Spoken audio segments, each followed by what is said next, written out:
मोहतरम सामईन, अस्सलामु अलैकुम वरहमतुल्लाहि वबरकातुहू। इस बार हम आपके लिए पेश कर रहे हैं क़िससुल अंबिया। अब हम जिक्र शुरू करते हैं आदम अलैहिस्सलाम का। अल्लाह ताला फरमाते हैं, और मैंने जिन्नों और इंसानों को अपनी इबादत के लिए पैदा किया है। अल्लाह ताला ने हमारे बाप को क्यों पैदा फरमाया, हमें क्यों पैदा फरमाया? ताकि हम उसकी इबादत करें, अगरचे वो इबादत का मोहताज नहीं, वो तो बेनियाज है, अलबत्ता हम उसके मोहताज हैं। उसके अस्मा बेहतरीन और हसीन हैं, वो आलीशान सिफात का मालिक है। उसने अपने नामों के आसार जाहिर करने के लिए मखलूक को पैदा फरमाया। रहमत के आसार, कुदरत के आसार, जब्र और ताकत के आसार और हिकमत के आसार जाहिर करने के लिए मखलूकात को पैदा फरमाया, वरना वो किसी चीज का मोहताज नहीं। आदम अलैहिस्सलाम की तख्लीक से पहले ही इस बारे में अल्लाह ताला का फरिश्तों से मुकालमा हुआ। अल्लाह ताला ने फरमाया, और जब तेरे रब ने फरिश्तों से कहा, मैं जमीन में एक खलीफा बनाने वाला हूं। खलीफा से मुराद है नाइब, और ये कि उसकी नस्ल में से हर एक दूसरे का खलीफा होगा। जबकि सैयदना अबू बकर सिद्दीक रजी अल्लाह अन्हु नबी अकरम सल्लल्लाहु अलैहि वसल्लम के खलीफा हुए, सो अल्लाह ने एक खलीफा बनाने का इरादा फरमाया जो जमीन में हुकूमत करे और उसको आबाद करे। अल्लाह ताला ने तुम्हें जमीन से पैदा किया और उसी ने इस जमीन में तुम्हें बसाया है।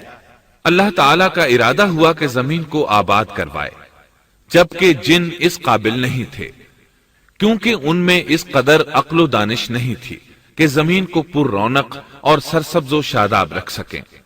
उलमा जिन्नात के बारे में कहते हैं, उनका सबसे बड़ा अक्लमंद जिन इंसानों के 10 साला बच्चे के बराबर अक्ल रखता है। इसलिए जमीन को आबाद करने की सलाहियत अल्लाह ताला ने इंसान को बख्शी। अल्लाह ने इंसान को बेहतरीन ढांचे और हसीन तरीन शक्ल सूरत से नवाजा, फिर अपनी रूह उसमें फूंकी। फरिश्तों ने उससे सवाल किया, ऐसी मखलूक को क्यों पैदा करता है जो जमीन में फसाद करे और खून बहाए? और हम तेरी तस्बीह, हम और पाकीज़गी बयान करते हैं। इसके जवाब में अल्लाह ने फरमाया, जो मैं जानता हूं तुम नहीं जानते।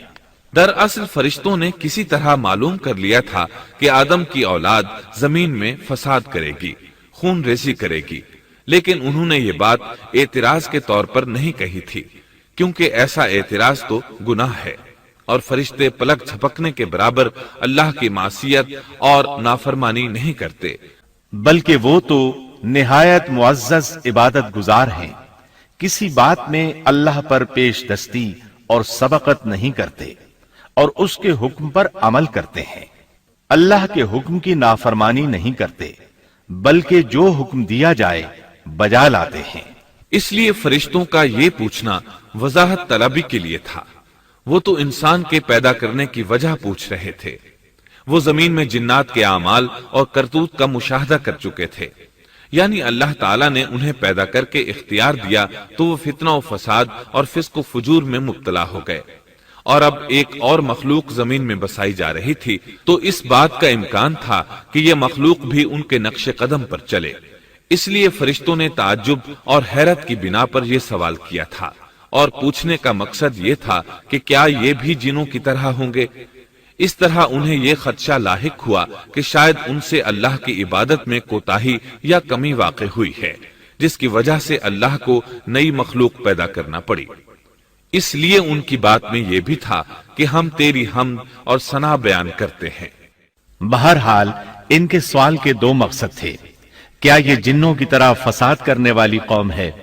क्या हमसे तेरी इबादत में कोताही हुई है? इस पर अल्लाह ताला ने फरमाया, जो मैं जानता हूं वो तुम नहीं जानते। इस मौके पर फरिश्तों के जहनों में एक और बात भी आई। वो आपस में कहने लगे कि अल्लाह ताला जो भी मखलूक पैदा करेगा वो हमसे ज्यादा मुअज़्ज़ज़ और आलिम नहीं हो सकती। यानी जब फरिश्तों ने बाकी मखलूकात का जायजा लिया, मसलन आसमान, जमीन, पहाड़, जिन, चौपायों वगैरह का, तो उन्होंने सोचा ये हमसे ज्यादा मर्तबे वाली नहीं है, लिहाजा ये मखलूक भी पैदा हो रही है तो ये हमसे ज्यादा मर्तबा नहीं रखती। ये हमारा खास मुकाम है कि अल्लाह की